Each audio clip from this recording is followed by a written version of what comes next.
ಸ್ನೇಹಿತರೆ, ಒಂದು ದೊಡ್ಡ ಕಾಡು. ಆ ಕಾಡಿನಲ್ಲಿ ಬಲಿಷ್ಠವಾದ ಒಂದು ಸಿಂಹ ಇರುತ್ತೆ. ಆ ಸಿಂಹಕ್ಕೆ ಪ್ರತಿದಿನ ಒಂದೊಂದು ಪ್ರಾಣಿಗಳು ಆಹಾರವಾಗಿ ಹೋಗಬೇಕಾಗಿರುತ್ತೆ. ಒಂದು ದಿನ ಒಂದು ಮೊಲದ ಸರದಿ ಬರುತ್ತೆ. ಆ ಮೊಲದ ಹೆಸರೇ ದೀರ್ಘಕರ್ಣ. ಆ ಮೊಲ ಹೇಗಾದ್ರೂ ಮಾಡಿ ಆ ಸಿಂಹಕ್ಕೆ ತಕ್ಕ ಪಾಠವನ್ನ ಕಲಿಸ್ಬೇಕು ಅಂತ ಯೋಚನೆ ಮಾಡಿ ಉದ್ದೇಶಪೂರ್ವಕವಾಗಿ ತಡವಾಗಿ ಸಿಂಹದ ಹತ್ತಿರ ಬರುತ್ತೆ. ಆಗ ಸಿಂಹ ಕೇಳುತ್ತೆ, ನೀನು ಯಾಕೆ ತಡವಾಗಿ ಬಂದೆ ಅಂತ ಹೇಳಿ.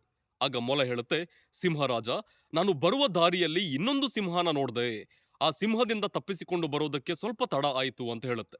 ನಾನು ಇರೋ ಕಾಡಿನಲ್ಲಿ ಇನ್ನೊಂದು ಸಿಂಹನ, ಆ ಸಿಂಹನ ನನಗೆ ತೋರಿಸು ಅಂತ ಮೊಲವನ್ನ ಕೇಳಿದಾಗ ಮೊಲ ಈ ಸಿಂಹವನ್ನ ನೇರವಾಗಿ ಒಂದು ಬಾವಿಯ ಬಳಿಗೆ ಕರ್ಕೊಂಡು ಹೋಗುತ್ತೆ.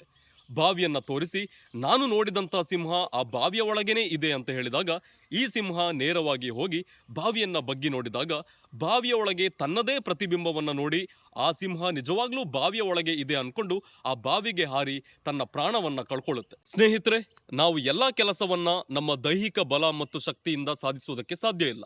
ಬುದ್ಧಿವಂತಿಕೆ ಕೂಡ ಬಹಳ ಮುಖ್ಯವಾಗುತ್ತೆ. ಅದಕ್ಕೆ ಹಿರಿಯರು ಹೇಳ್ತಾರೆ, ಶಕ್ತಿಗಿಂತ ಯುಕ್ತಿ ಮೇಲು ಅಂತ.